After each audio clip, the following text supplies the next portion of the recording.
I'm really thrilled to be introducing our next speaker, Dorothea Sommer. Dorothea is Deputy Director General of the Bavarian State Library in Munich and has travelled a long way to be with us this week. She has a distinguished career in German libraries, but also within our library buildings and equipment group. So to expand our global view of library buildings, Dorothea is going to give us an overview of recent developments in Germany. So please join me in giving a warm welcome to Dorothea.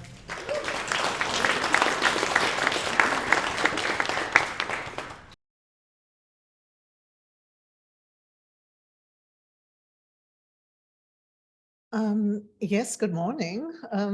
First of all, I would like to thank the hosts of this really interesting and impressive program here in Sydney, and also all the libraries we could visit.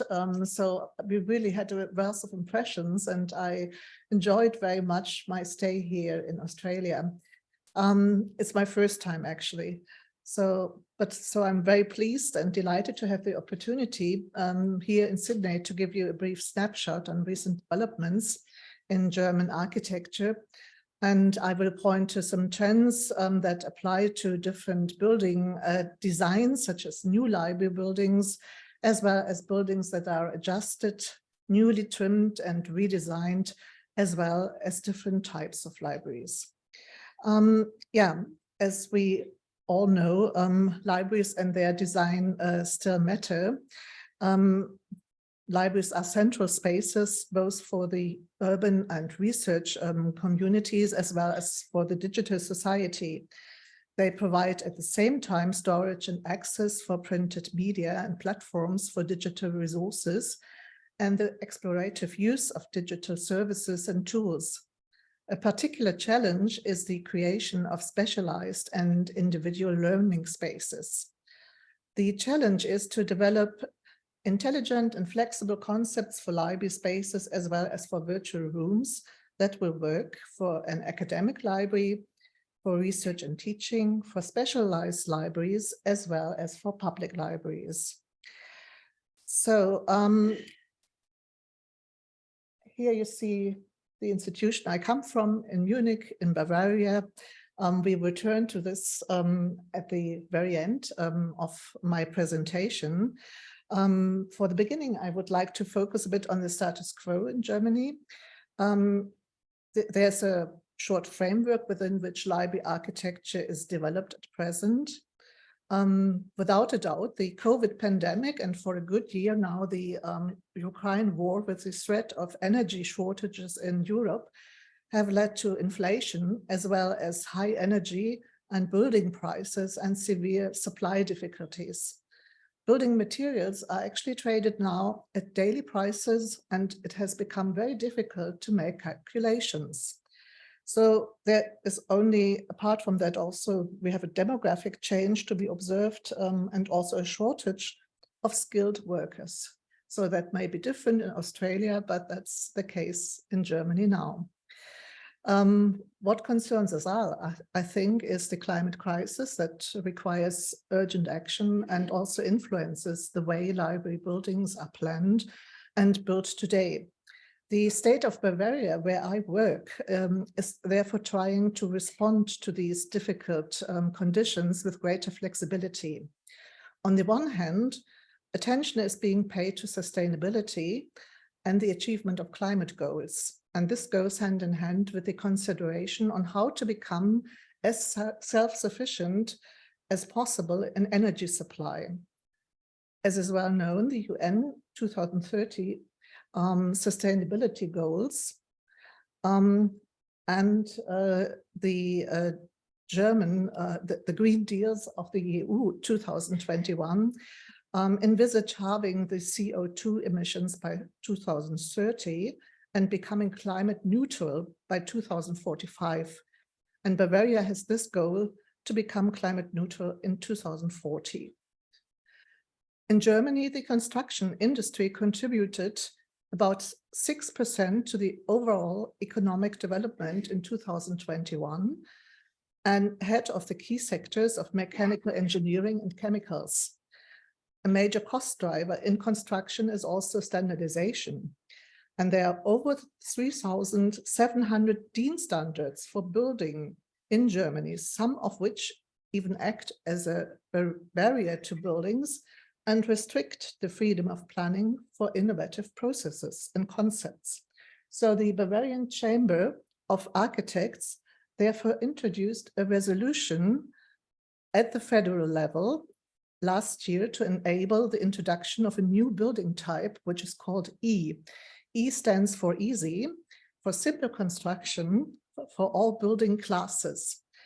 In accordance with Mies van der Rohe, his motto was less is more, the rules and the standards are to be reduced at an indispensable minimum.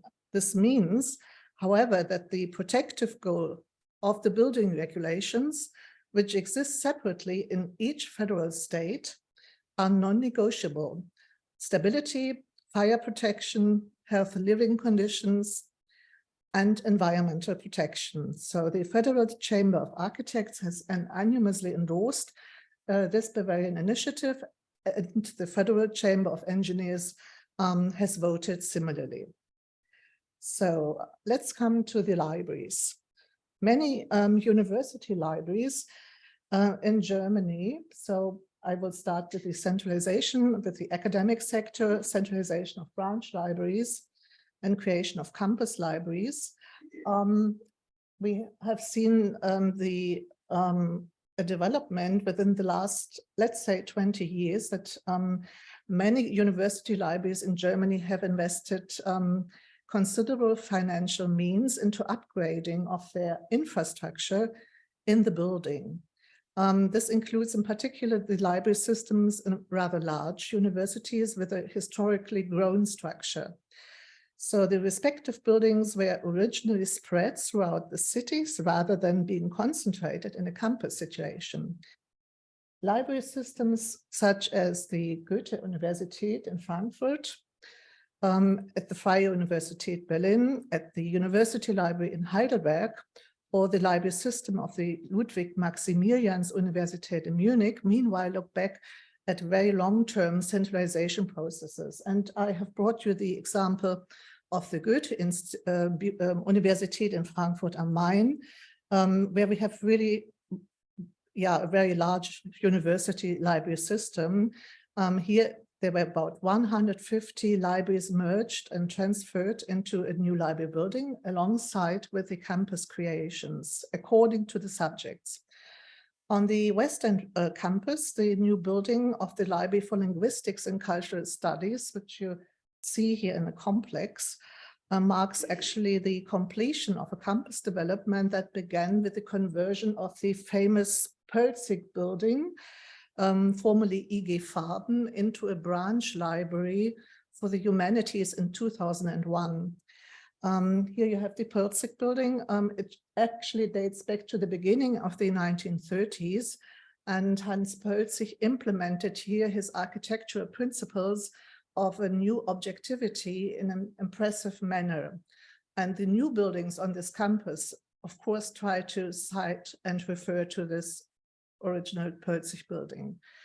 So since 2001, 5 further branch libraries have been built on Campus West End, and the new library for linguistics and cultural studies is located in a building complex that houses also the respective institutes, a lecture hall, a computer center, cafeteria, among other things, and it was financed from the HORECA funding program of the state of Hesse, under which more than 4.5 billion euros will flow into the financing of new university buildings and conversions until 2026.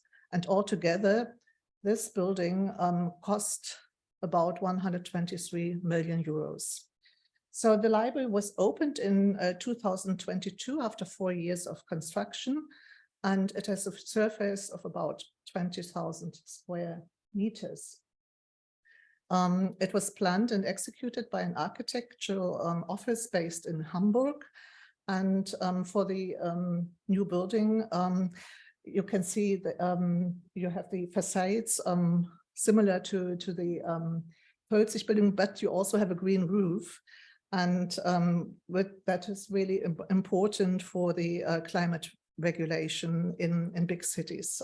So that's a main feature of this new Frankfurt building. And actually this building exceeds the standards, the legal standards for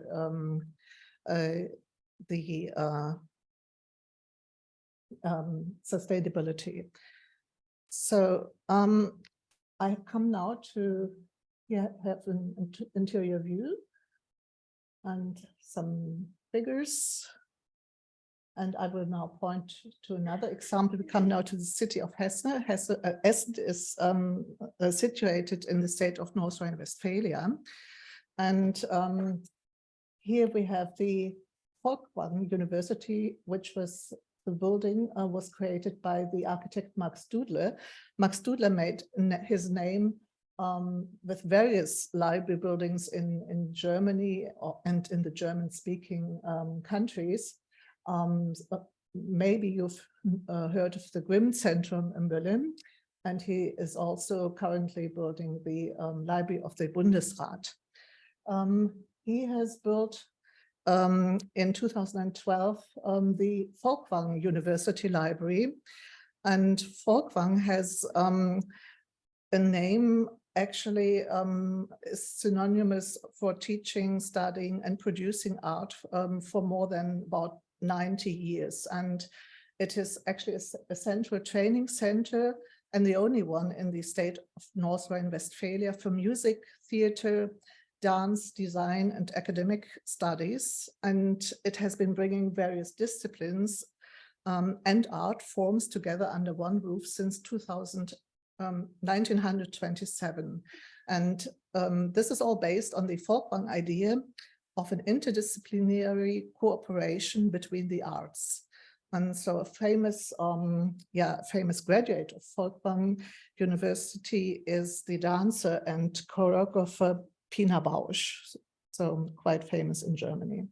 So Folkwang students can study at places and venues with special atmosphere, with a very special atmosphere, such as the Baroque residence of a Benedictine abbey or a representative bank building in the style of historicism, or an award-winning building of the Sana architects. And of course, they can study in the library by Dudler. So the library building is here part of the Baroque Abbey complex and quotes in its lower parts of the facade the rubble stones of an ancient building as a relic. And you've seen at the beginning the opaque and translucent glass facade. And this is reminiscent of natural stone, which is found in the surroundings. And in fact, the shell consists of digitally printed glass.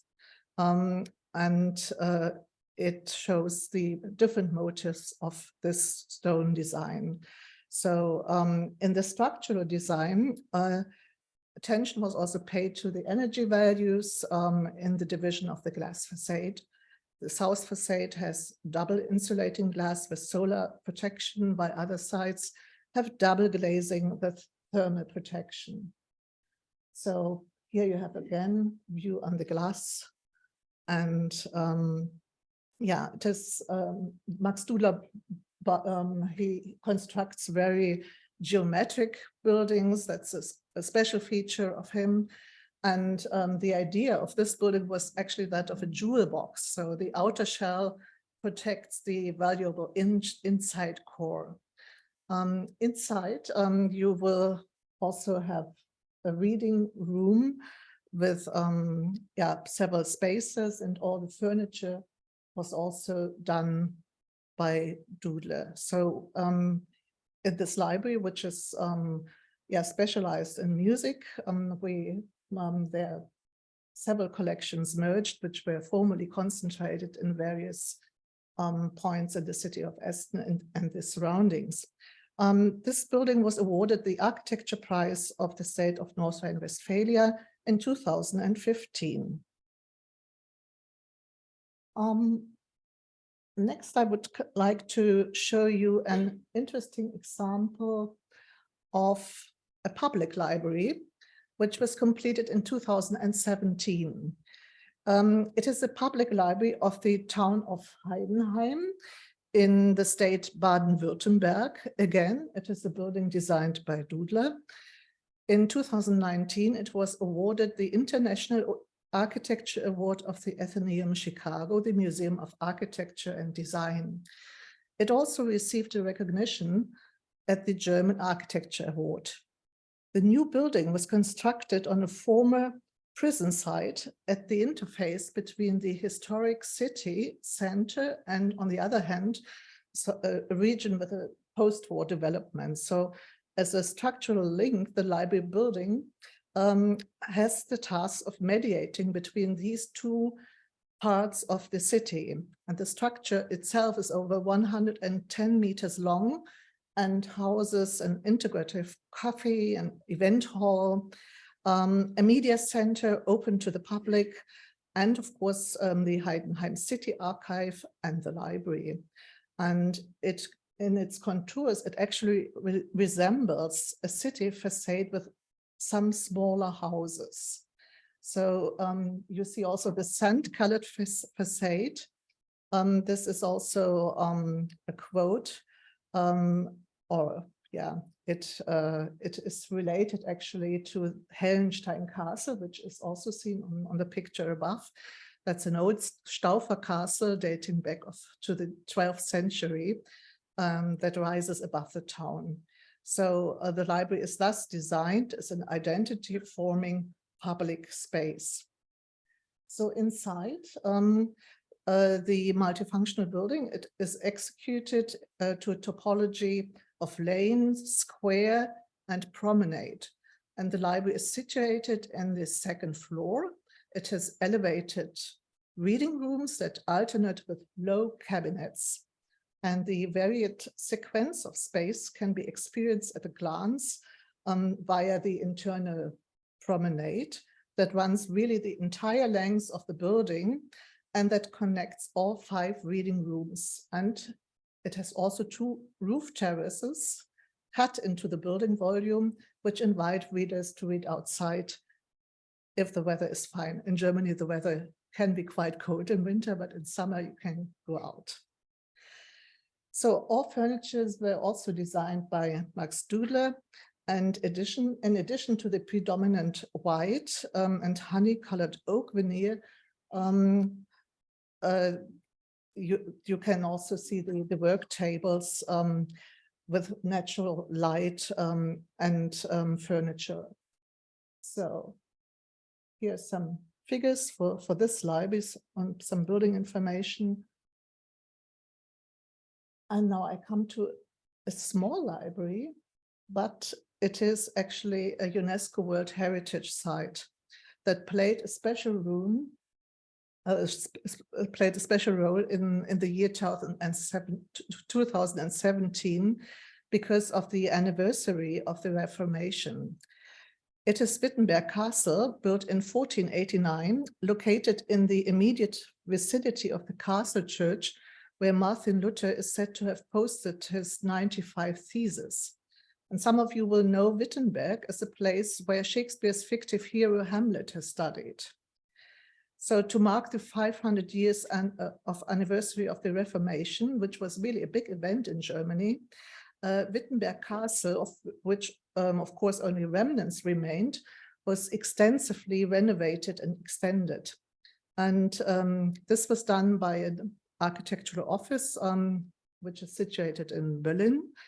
And it has received the German Architecture Award 2019 for its achievement. And the castle was also on the long list for the Mies van der Rohe Award for European Architecture. So the lead architect is a Bauhaus University professor. And you can see here that the it is a former fortress. You have indeed walls that are about 4 meters thick. And yeah, and it was quite difficult to connect the different levels within this fortress and so they had to install a new staircase, and inside also the rooms are not very high, and you have not really high shelving, but it is really a library done in a very historic setting, and it contains very precious imprints and almost all of Martin Luther's writings in first editions. I would like to come now to a library project which I have been involved since 2016 by now. We come now to the state of Bavaria, to the city of Augsburg. The Augsburg City and State Library is one of the 10 regional libraries that are subordinate to the Bavarian State Library.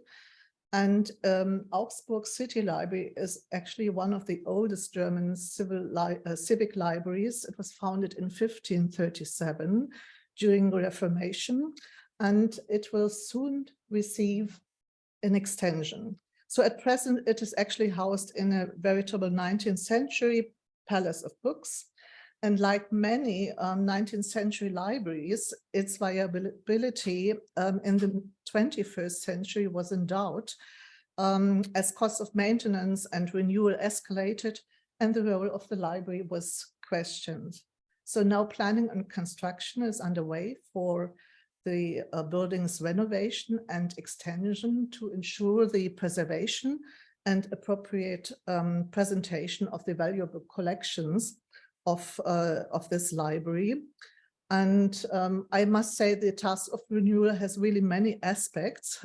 On the one hand side, it is to ensure that the building meets current standards for public buildings regarding accessibility, fire protection, and energy output. And on the other hand, the listed building must also meet the requirements of monument protection, which may, for example, include the restoration of the historical ceilings and paintings of the similia rooms.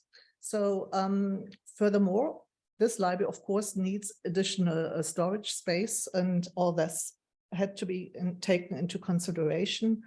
And yeah, in 2016, the state of Bavaria tendered an architectural competition for the renovation and extension. And yeah, it was, you can see the model of it. And it is, of course, going to be a new Doodler building. So, but you see, there will be comparatively few changes made to the existing building, but there will be a new building adjusted to it. And we are now through a planning phase that had more than 70 regular meetings. And we are in the situation now that the library had to move out of the building, the total of the library, into a new interim building, which was a building site anew. And this will open in April. And now the construction on the site will start. And yeah, so here you can see some sketches of that.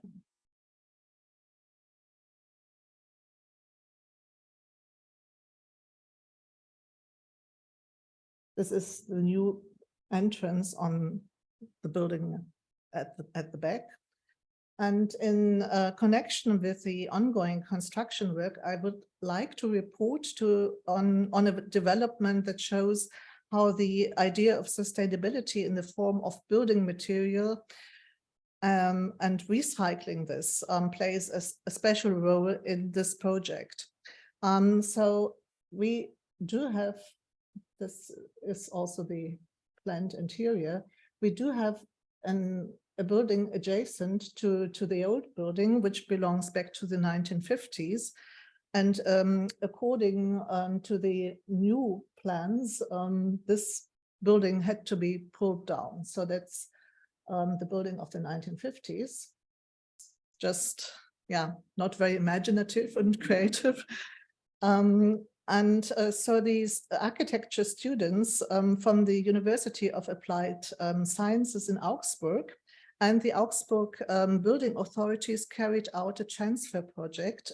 And this is called Architecture in the Cycle. And it deals with reusing materials, building materials from a demolished building. So the students in this master's program registered and digitized building components in the winter semester of 2021. You can also read this. So this is what they did here as well. It was quite a lot of work. And then they also used components to create also a design for a supplementary building of their building, but they also sold things to the public, which was not so easy. So the students and as well as the Augsburg building authorities were working closely together with a German startup company to register these building components, and that is called Concula. It is a pioneer in the field of building materials, registration, provision, and brokerage of, and it's now the largest marketplace for circular building components in Europe.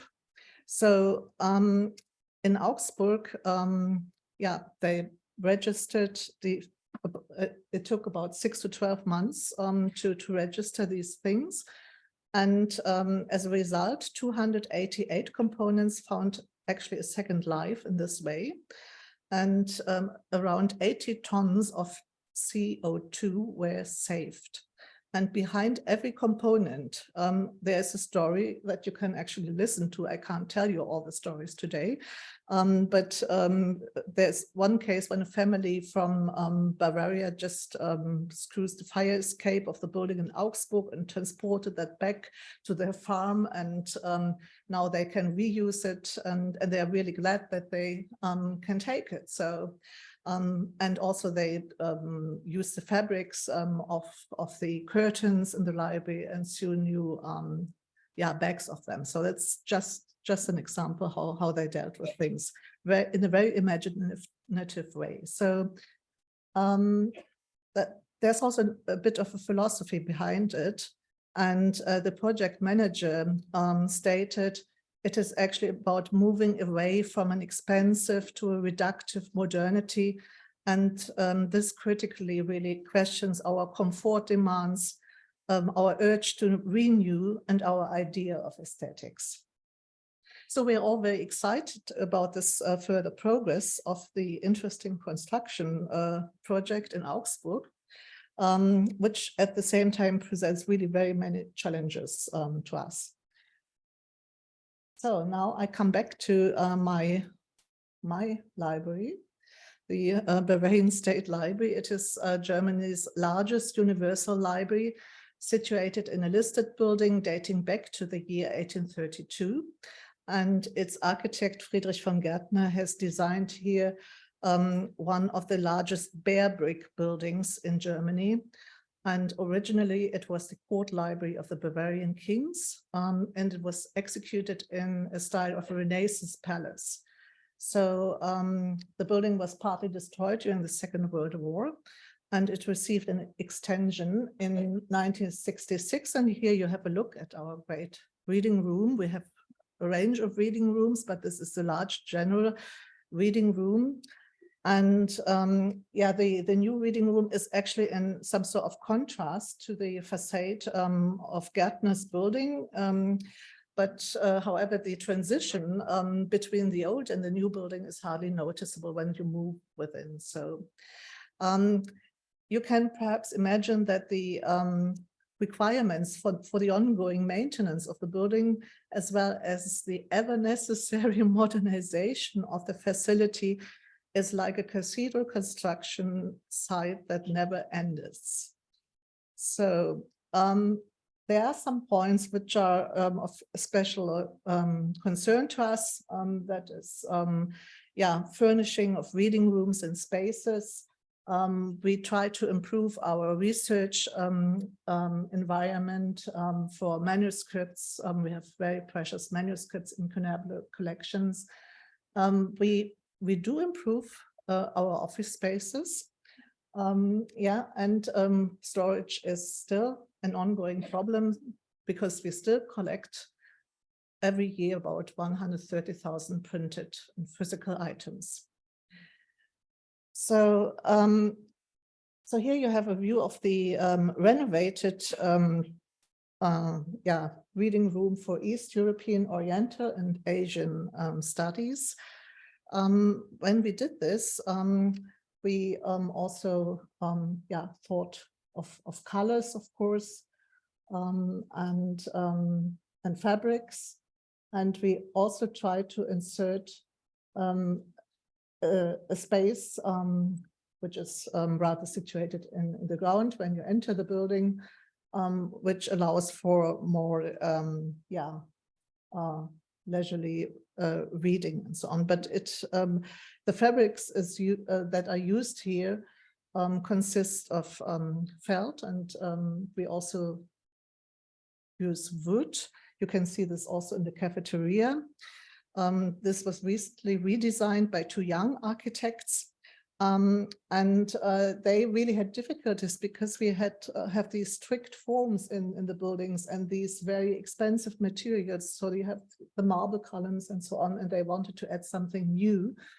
And at the same time, they wanted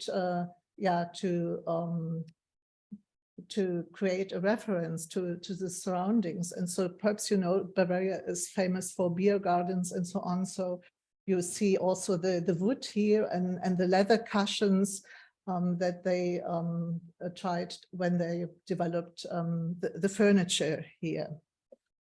We also, cite our surroundings. You may have heard of Neuschwanstein and Hohenschwangau. So when you come to our meeting rooms, you will also have a look at photos like this. When I go back to the cafe, you see here on top also a cartographic frieze, which was created by the artist Caspar Andreasen, in which historical maps and plans of the city of Munich from holdings of the Bavarian State of the Bavarian State Library were integrated. So these are the Bavarians. And now I come to another aspect that constantly occupies the library, and that is storage. We are the Central Archive Library and Deposit Library of the Free State of Bavaria. And so we are in constant need of storage. And we have two stack libraries outside Munich meanwhile. And we have actually rented the last stack building, and this took place in 2015. And when we did this, the energy costs were not yet as high as they are now. But we do have an investor now, and he will install, I mean, he is about to install a photovoltaic system on this site. And this is going to be finished already in July, so that we will really have an answer to this constantly rising electricity prices on that site. So that's important to us at the moment, and we also hope that this new stack facility will achieve the status of a green building. Well, I think just a slight summary of what you've seen in terms of the time. So, but you see what's in the future. In the future, we have the Augsburg Library and of course, other interesting refurbishings within our library in Bavaria to be done. So I hope you got some impressions about what is going on in Germany.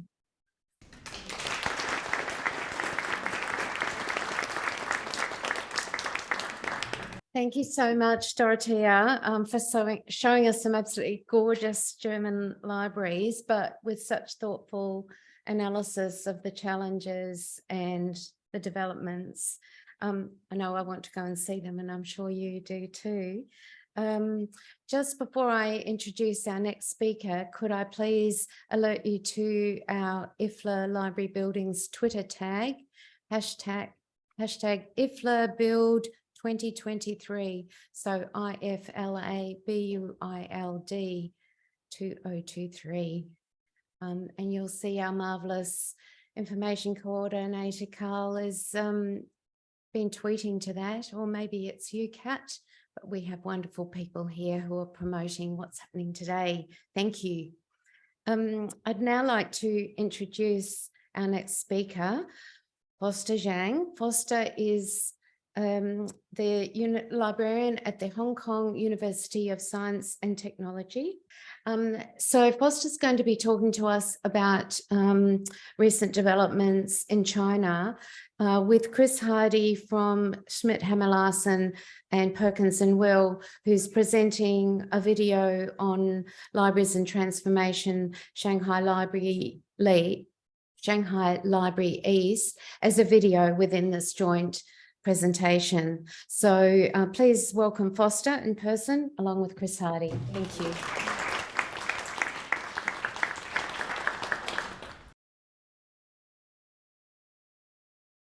Good morning. Can you hear me? Okay. This is my first time in Sydney as well. So glad to be here and have the opportunity to exchange information with you guys. Chris Hardy is present with me for this presentation. So my topic will be library building developments in China. So, library is such a big country, and now I guess everybody's asking what's going on in China. It's just many different things happening. So I can only talk about libraries, okay? But it's connected. So a little bit about my organization. I joined this university. It's brand new. Okay, it's how to say it? It's brand new campus. Is opened the door in last September, so it's like less than 1 year old. I guess the Chinese government spending like 100 billion RMB for the campus, and they finish this whole thing from the ground to finish in within 2 years. So 60 buildings, including the library. So everything is rushed. Okay, so with this new university, we have done a little bit different things that you can see from the left top side of the circle is the old traditional Hong Kong University Science Technology in Hong Kong, and the left half circle is our new campus called Guangzhou campus. And so we said these two campuses is complementary to each other's. Why do we say that? Because you see from the left side, these traditional universities, we have department, we have schools. It's all very clear dividing subject area for teaching and research. And there's a little bit of green things we called IPO with the interdisciplinary program office. What we try to do is when Hong Kong UST established in 20 years ago or 30 years ago, we try to encourage students going into the interdisciplinary studies. Okay, so we thought we set up this office, try to help students to study, to take courses in other departments, but it doesn't work very well because professors already in their own department, it's their own agenda, degree requirements. So it doesn't work very well. So for the new campus, we decided to totally forget about the school's department. We set up 4 hubs. So you can see society hubs, system hubs, information hubs, function hubs. And so when beginners to come to the campus, we give them like 1 or 2 months to find out what they really want to do. Then we'll help them to pick up their own majors, their own study directions. So this way they could end up with thousands degree programs. Okay, so it's totally different structure for the education. So this brings to a problem for my library. How can we to help them to accomplish this type of teaching or innovation in education? So that's something I'm not going to talk today. It's another total topic. Just bring me new issues with my space. How do I plan in my space? So I'm not going to talk about this in details because it's unfinished. The library, when I received it, it's almost 10 months. We still not passed the acceptance test. It's water leaking, electricity problems, air conditioning, all the stuff. I'm not going to talk about stuff. Okay. But I will give us a general picture of what's going on for the academic libraries. Actually, my presentation, together with Chris, we talk 3 different types of libraries: academic libraries, children libraries, and public libraries. Okay. So for the academic libraries, just the pictures we have. We just recently started collect information for every university library in China. So 2 years ago, we got 1,255 university libraries says they have buildings. Okay, so the top 5 libraries that have the largest library building space was Shandong universities, because the area has a lot of population with only 1 university in that city.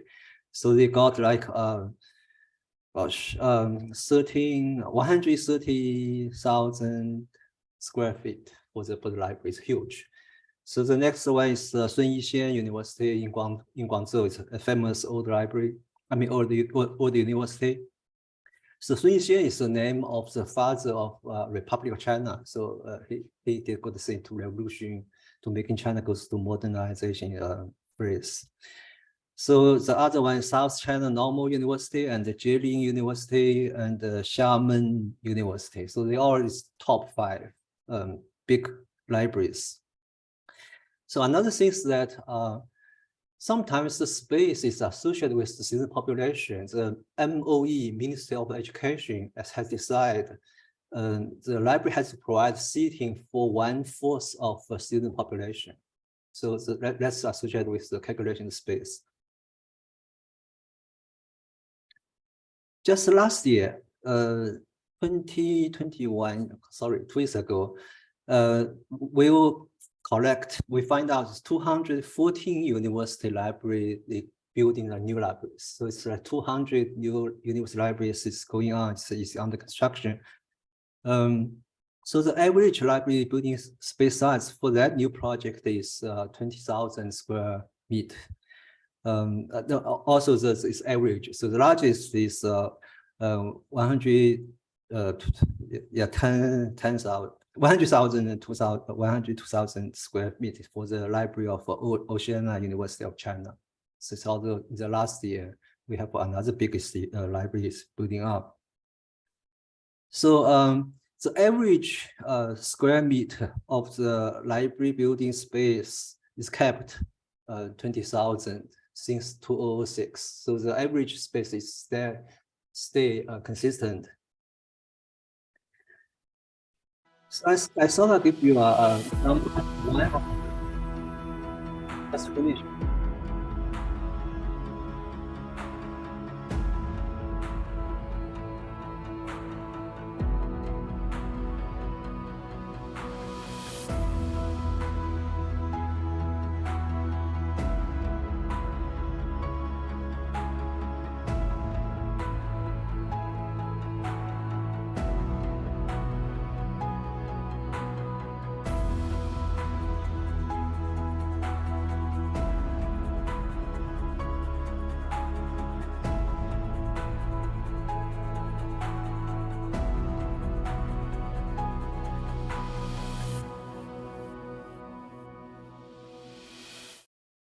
Okay, so the reason I picked this university, I think is the one mostly close to the standards we want to have for academic libraries. You get full funding by the city government. And I think just you saw the automatic storage retrieval systems. Just for that project, they spent 1 billion RMB just for that project. So it's very rare in China. We have that amount of money to support doing that things. Just a little bit details about the library. So you see on the left picture, you see this hallway outside of the building. I think it's very good design because Shenzhen is a southern city in China. It's very hot during the summer. So they create this space around the inside space. So the light can still come into the area, but the hot temperature is stopped by the surrounding area. So it will not make inside very, very cold. You know, when you have the regular air conditioning, some area is very hot, some area is too cold. But by this design, they get very comfortable temperature inside of the reading space, and also the lights can come into the space. So I think it's good design. The rest is just like we see in Western US, in other countries. You have a group discussion areas. So this library has much less shelf space because they're using the storage, automatic storage systems. They can give more space to users to use. Yeah, it's just outside of the building. It's huge, also huge libraries. I think they have 2,000 seats for students. Okay, let's switch to another library, children's library. The reason I knew this project because this library is very close to my my mom's home. So I went there 2 or 3 times, took lots of pictures, put on Facebook, and the first time I went to the library, I was not allowed to come in because I didn't bring any children with me. But it's good, you know, right? Anyway, so the director of Lu Yuqing,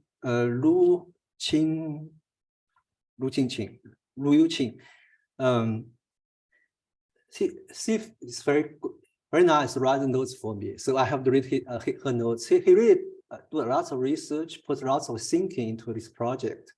So I really appreciate her help. Okay, so Shanghai Children's Library was founded in 1940 by Sun Yixin's wife, the father of the Imperial China. It's very old, and this is a new branch. Was built in 2018, starting and finished almost finished in 2 years ago. So the architect is Mr. Yang Laiyun, a total Chinese guy. It's not a foreigner, not famous. Very it's a homegrown architect. But he did a very good job, I believe. You can see the picture later on. And he won a Shanghai Magnolia Award for this design. So the library is located in a very nice area. You can see there's water in front. There's we call it Suzhou River, which is mother river for Shanghai. So it's in very, very good location. And the main building covers area of 6,000 something square meters, with totally floor space of 14,000 square meters. So it's lots of space. So it's unusual to have a children's library itself. It's because historical reason in 1940 the Madame Sun set up the library. So we continue this. In China, like the rest of the world, the public libraries, children's library section is part of public library, not separate, but this one is a totally independent children's library. So let me see. So the library, they format the space, the sign functions according to the literature development. So I think it's very good for the goes to first floor, you have youngest, and goes to fourth floor, you have a teenager space. So the high level of floor is high age of the children. So I think that's also a considerable design. So there's 3 reading rooms for different age of group, implied growth from infancy to adulthood, and from the earth to the sky in just the description. For example, early learning zone on the 2nd floor aims to provide early childhood education service for babies, toddlers, preschools, and their parents and caregivers. So they have 2 special space on this floor, namely childhood archives and this next one, STEAMs, science, technology, engineering. Is on the you can see the English a little bit was there. So the building is set up with the contents, with the layout, with furnitures, reflected reflection. They also have a very good international children book collection. That's really surprised me. I saw lots of American published child books, European, other countries, even Africa. So I think even for the early age reading for kids to understand the world is this whole piece together, not just Chinese, not just foreigners. It's all the same global thing. So you see the design is another thing I had to mention. In China, the government always thinking library is just part of the office building or classroom building. They never thinking about special needs. So when we're asking for design for internally or functions, no, we don't give you money. You just buy your furniture, you buy your own stuff. But this one is exceptional. You can see the everything is integrated together. So the library has this motto that children library holds all for children for all children. And with this new addition to the children's library, and it will meet the goal of cultivating children's interests in learning, exploring, and imaginations. So I really think it's a very good example to introduce to our audience. So next one will be, so I really like this one because even when children go into the libraries outside of the, the installation, making them start to have fun to, play with all this children book format. So I took the picture with the kids without permission of their parents. I didn't find their parents. I could not find their parents. Anyway, so I think I'll switch to next topics. So it's a recorded video for 17 minutes.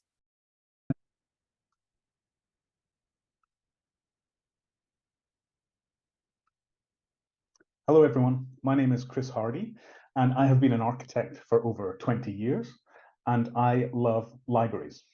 I have spent a decade practicing in the West and over a decade in the East. And in that time, our studio has designed more than 30 libraries around the world. So today, I'm going to talk about libraries in transformation and finish by showing you our most recent project, Shanghai Library East. And as a practice, we are drawn to cultural projects and in particular libraries. And we have worked on library projects around the world and have always been fascinated by the way a library can benefit a community by giving it identity and creating space for them to come together. So why do we think this? For us, libraries are transcendent. They are going beyond what society associates them to be. Libraries have become social hubs, of course, and interestingly, they are becoming the hub that is transforming the most. Buildings as social hubs have been part of our civilization for centuries. Sport and competition has always brought us together. Studying art and artifacts in museums allows us to share our experiences. The historic caravanserais combined places to exchange goods and, of course, to connect. And libraries facilitated the exchange of knowledge. And all these spaces have evolved, but which one is evolving the most? For us, it is the library. These hubs all exist in different ways in our cities, and they feed off local context and culture. However, libraries are beginning to bring all of these elements together as one. We refer to the current state as Library 4.0, and we are already thinking about Library 5.0. Library 1.0 was a curated collection of resources or writings. 2.0 then developed to incorporate technology. Library 3.0, we begin to realize this social aspect and the importance of people. And 4.0, we are introducing new functions that stimulate and support this socially driven curation of programs. Library 5.0 becomes about the integration of nature, reconnecting with our surroundings. And it takes us full circle to when scholars would meet in traditional gardens to discuss and share. Of course, the Roman philosopher Cicero once famously wrote, "If I have a library in a garden, I have everything I need." And these spaces we create are, in fact, more about curating relationships.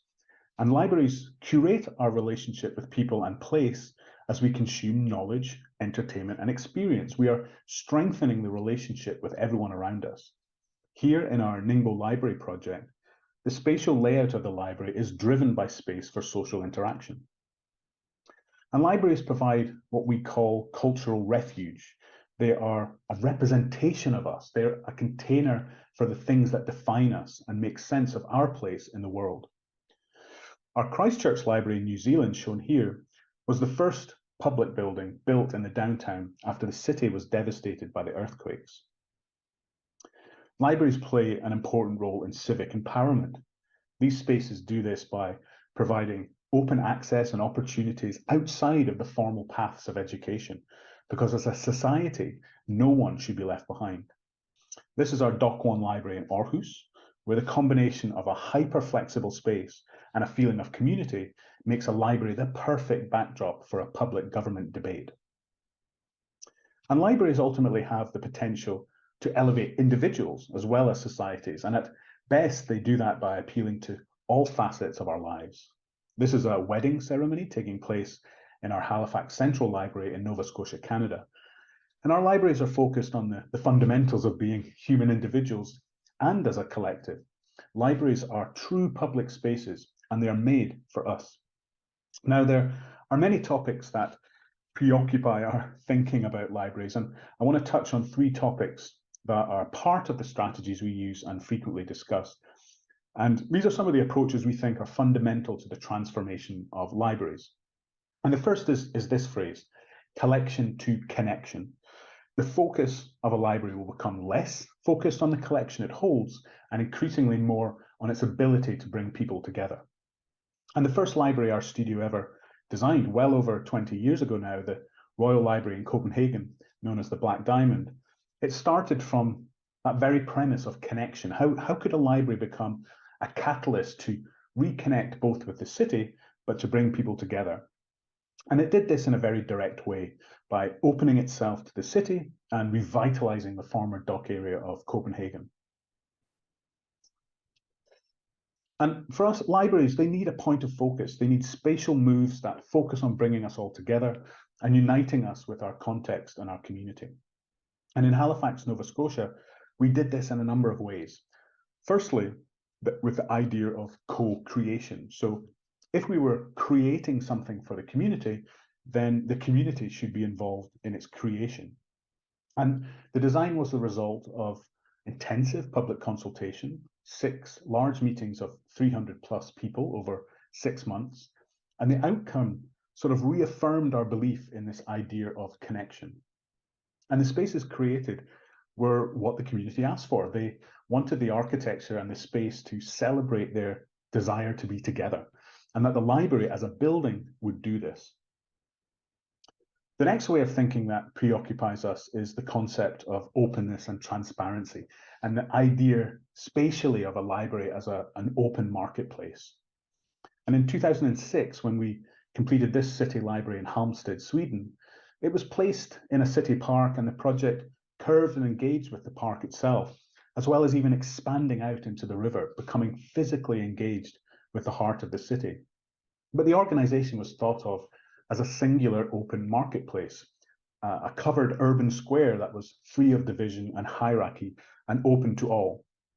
And this allowed visitors to connect not only with each other, but also with the combination of nature and urban life that surrounded them. And the relevance of this approach is applicable in many contexts.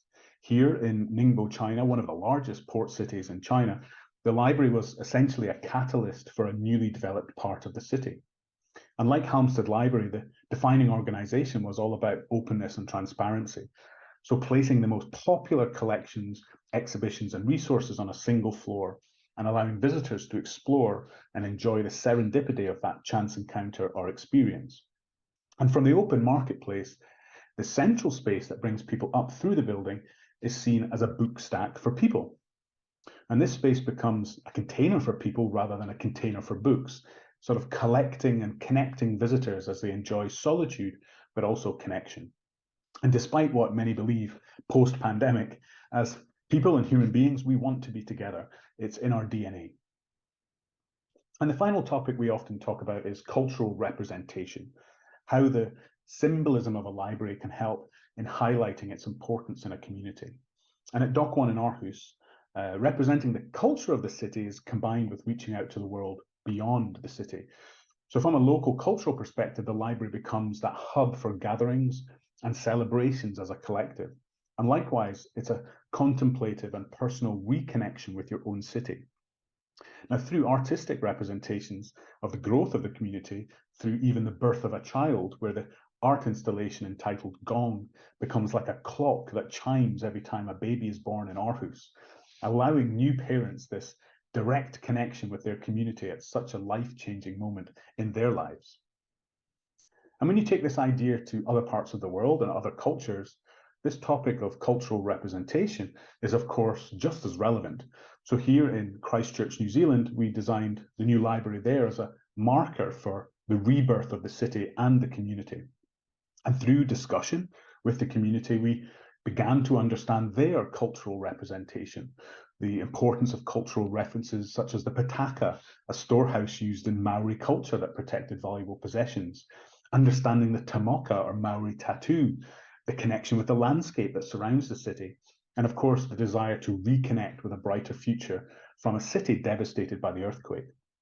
And all these things became a representation of what the library should be, the pataka being raised up to protect the knowledge, the colour and pattern of the grasslands, the Maori tattoo showing commitment and respect, and finally using the library as a tool to view and connect with your city. So this brings us to Shanghai and the new Shanghai Library East. So how have these ideas of cultural representation, open marketplace, and collection to connection manifested themselves here? So to briefly set the scene, as you can see from this list of the top 10 libraries in the world in terms of their collection, you can see Shanghai Library is the third largest in the world after the British Library and the Library of Congress in Washington, DC. And this is the existing Shanghai Library, and at 84,000 square meters, it's a substantial building. However, the intriguing thing about this project is only 20% of this library is open to the public. The upper floors and the two towers that you see are physical storage for books and are non-accessible. So as the library of the future becomes less about storing books, but more about offering services and spaces for people, you could argue that this model is no longer appropriate. So therefore, the new Shanghai Library East in Pudong, which will partner with the existing library in Puxi with one of the world's largest collections, is freed up from this physical requirement. So 80% of this library will be accessible to the public. So it's almost a perfect yin-yang library partnership. One library built in the age of physical information and another looking to the future of connection and people. So we were extremely lucky to have such a privileged site for this new library. It's right on the edge of Shanghai's largest park. And this sort of urban scale garden was essentially our first reference. And at the beginning of the project, we spent a lot of time in the park, and it's an extremely popular park. And it's like a Chinese garden, but basically on a much bigger and more urban scale. And although it's a modern park, it was designed as a modern interpretation of a traditional Chinese garden. We began to look at the history of traditional gardens, and you can sort of see the similarities. They're all defined by their man-made circumstance, often in urban surroundings, and they all use the same elements. So these defining features of rocks, pathways, water, and pavilions were very consistent. And also this idea of the solitary pavilion among the green and nature was something we also felt was symbolic and recognizable and linking to this idea of Library 5.0. However, the one that had the most meaning for what a library was historically and where we thought it was going in the future were Scholars' Walks. And Scholars' Walks were considered a point of focus in the garden, and they were places where scholars would gather to discuss the issues of the day and to share ideas. So this was our starting point for the meaning of a library, a point of focus, a place that drew people together to share ideas. And the library would float above the trees and represent a rock in an urban scale Chinese garden. So this is one of our early architectural models showing the idea of a floating rock. And as the design became more refined, the horizontal lines representing the strata of a rock became the ultimate expression. And here, the library complete, as you see it today, a new contemporary Scholars' Rock floating in Shanghai's largest urban garden. And then at night, the perception of a rock as being solid is reversed. The interior becomes illuminated, exposing this city living room to the people of the city. And then for the interior of the library, we revisited the idea of the Scholars' Rock and how scholars would get inspiration from their strange forms and openings, which would seem to sort of shift as you walked around from different angles. And this became the idea of the atrium, a warm enclosed vessel that would be a place to focus inward and frame the variety of library spaces. So this is how the stepped atria space was born. This was halfway through construction. And then here the space complete. And you can sort of see this trio of spaces overlapping and the series of openings exposing the movements and spaces across the library. And the main arrival moment is marked by one of 10 artworks that visitors will experience as they move around the library. This piece on the floor is by Shanghainese artist Shen Fan, entitled Passing of the Seasons. And this artwork continues from Shen Fan's original work, Punctuation Landscape, where punctuation marks and word spacing reflects the emotion in language structures. So punctuation marks made text, and especially Chinese text, easier to read and understand to the general public, and it plays an important role in the dissemination of knowledge. And the text selected for the piece have significant meaning and relevance to Shanghai and to the library. And as you move up through the space, the openings begin to frame the activities in different levels. The intention of this is to encourage exploration and discovery. And the space is wrapped in bamboo that allows us to deal with the acoustics and ventilation, that allowing the space to remain clean and calm and have a sort of natural material texture. And then in this diagram, you can see beyond this central space, there are 4 reading rooms on every side of the library, facing in every direction, 2 facing the city and 2 facing the park.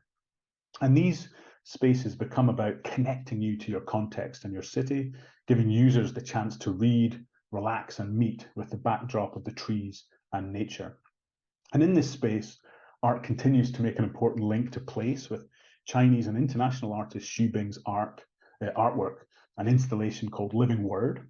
And Xu Bing organizes the letters of an English word, bird, into structures that resemble Chinese characters. So it allows non-Chinese speakers to understand how Chinese characters are composed. And the artwork rises from a book in the center of a reading table, progressing from English print to calligraphy to Chinese pictographs. And the characters fly up from the book and around the columns towards the atrium window and the park beyond. So an analogy of the elevation of a reader's mind after opening a book. And then another example of art here in the Children's Library, with its own artistic intervention by Australian artist Emily Floyd, entitled Butterfly Kites.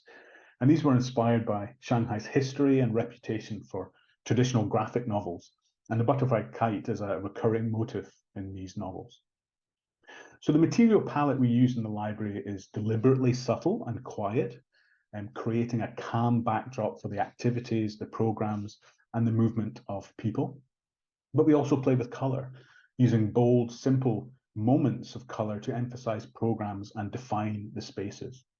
So the interior of these spaces, such as program and music rooms, are lined in bold fabrics, emphasizing a moment of focus and concentration on a topic or an event. So this is Shanghai Library East, a scholar's rock in an urban Chinese garden, a point of focus and a place to come together. So as a moment to end, this is my family, and we have lived in Shanghai for over a decade now. And in fact, my two children were born here in Shanghai.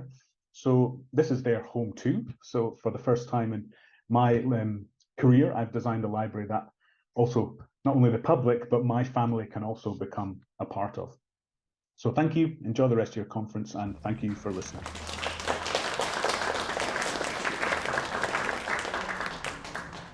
Wow, thank you, Foster, and thank you, don't go away too far.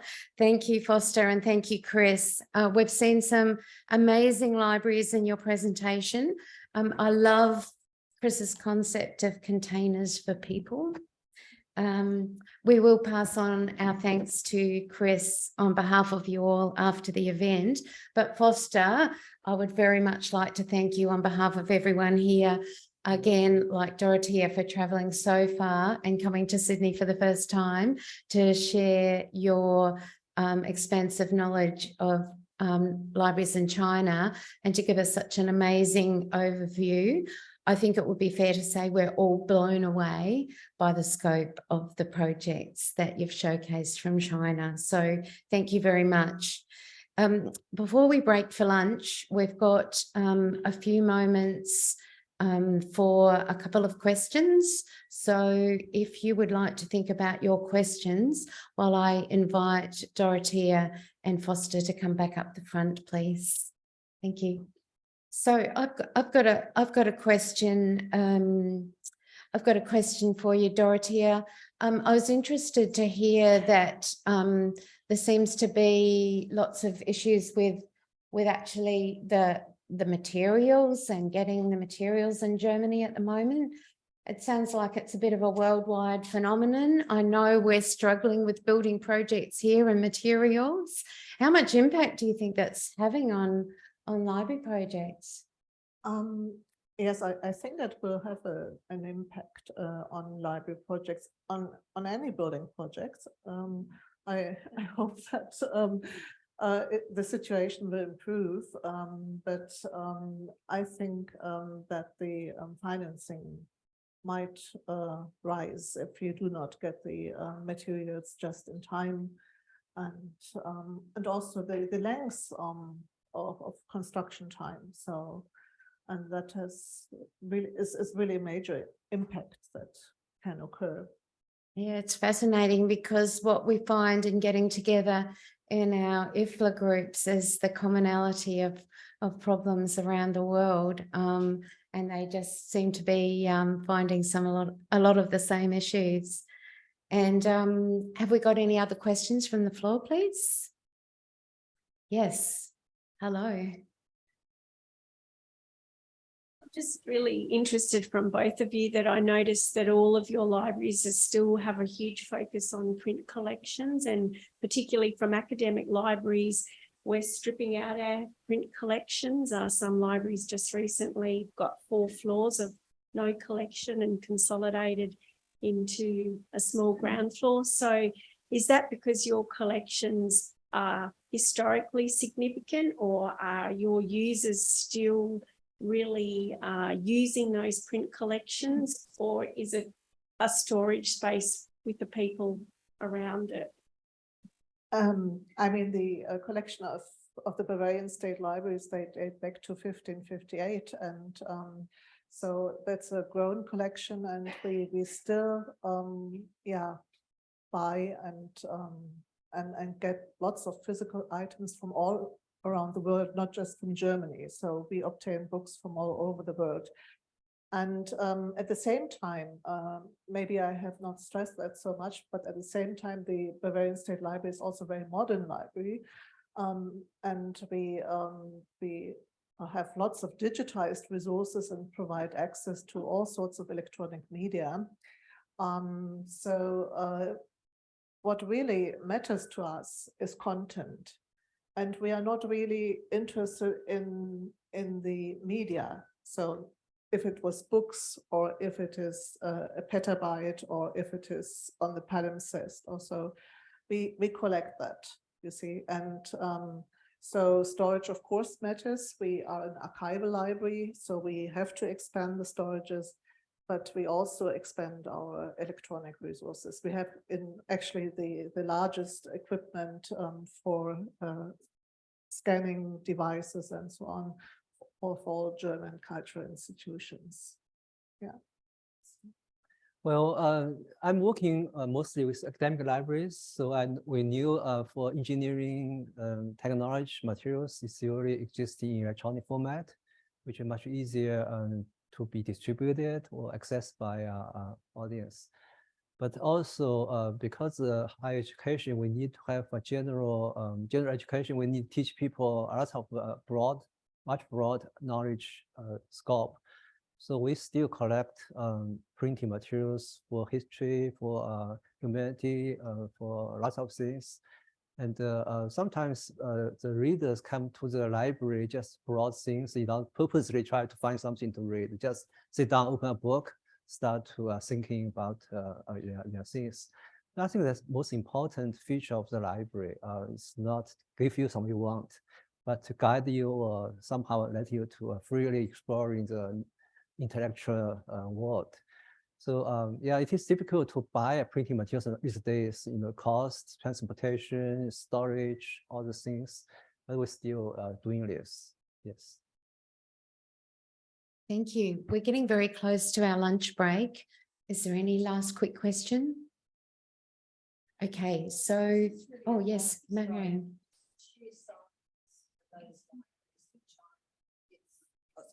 It's the sheer size of your libraries in China. I'm just in awe. I can't imagine what we have Bunnings over here, which is no comparison in terms of floor space, but it's like 40 Bunnings in one place, a library. So it just sort of blows me away a little bit in terms of the sheer scale and what that actually does for the environment and the importance of all of those things that all of the speakers have spoken about. It's just a comment, so. I think this is a very good question. Actually, it's ongoing problems in my mind. So when we have more space, we put more seating tables, and sometimes students really do not come to the library anymore because they can read things, electronically at home, at classroom, other places. So it's become a game to attract people coming to the space. So in that regards, if you have more space, you can have different setting of the different, sometimes with sofa, sometimes with free furniture, some place with more engaging discussion. So we are thinking about buying lots of technology so that people can come to a place to sharing what they knew, what they got. So for example, in some kind of discussion room, people can sharing their different computers to exchange information just between computers. You don't need to FTP, you don't need to email things. You can click and suddenly things appear on the computer screen. This kind of technology to speed up intellectual discussion. So that also requires equipment, special furnitures, networking settings, etc. But give us more opportunities to using the space for different settings for our users. Thank you both so much. Sorry, can I just ask one question? Janet, yes. I can go get trouble. No. So just a question around that, sort of related to that. Did you say that it's a requirement that all libraries have to, provide 1/4 of the total for university libraries? So that is a sort of a legal. Yes. So let's guarantee the minimum space we will. And does that apply to every campus library that there might be within a university? Campus library, it only campus. Yes, it's for the library for the university. Yeah, it's part of the teaching facility. Okay, thank you. Yeah. Actually, I have one thing to supplement your materials question. I think it's very good. For Shanghai Library East, that's one issue is when the original design, you see the beautiful buildings. The outside fitting is marble rock, marble stone. And it has two problems. One is kind of getting materials from outside, too many and too heavy, too expensive. Also environment issues, you know, if you're using lots of stone, you destroy the other place environment. So this is something very smart. They're using a printing glass. So you saw that it's printing on the glass, looks like marble, but it's not. Yeah. So it's much economic and also environment green library. Yeah. I think That's fascinating. It's great to hear your questions, and I know seating in university libraries is a big issue, isn't it? But we're really fascinated to hear all your questions, and equally fascinated to hear your insightful answers, Dorothea and Foster. And just before you go, we've got a little something for you. Oh, goodies. Thank you so much. Thank you. Thank you so much. Okay, before I give you the lunch housekeeping messages, I'd like to do another special thank you. In addition to our commercial sponsors today, we had another very special sponsor, which was the State Library of New South Wales. Thank you. What our State Library colleagues did, and thank you, Cameron, for organising that, is to sponsor some seats so some of our public library colleagues across the state could have a ticket here today. So lovely to have you here, State Library people, but also thank you for enabling other people to get here too. That's absolutely wonderful. And I hope you're all enjoying it.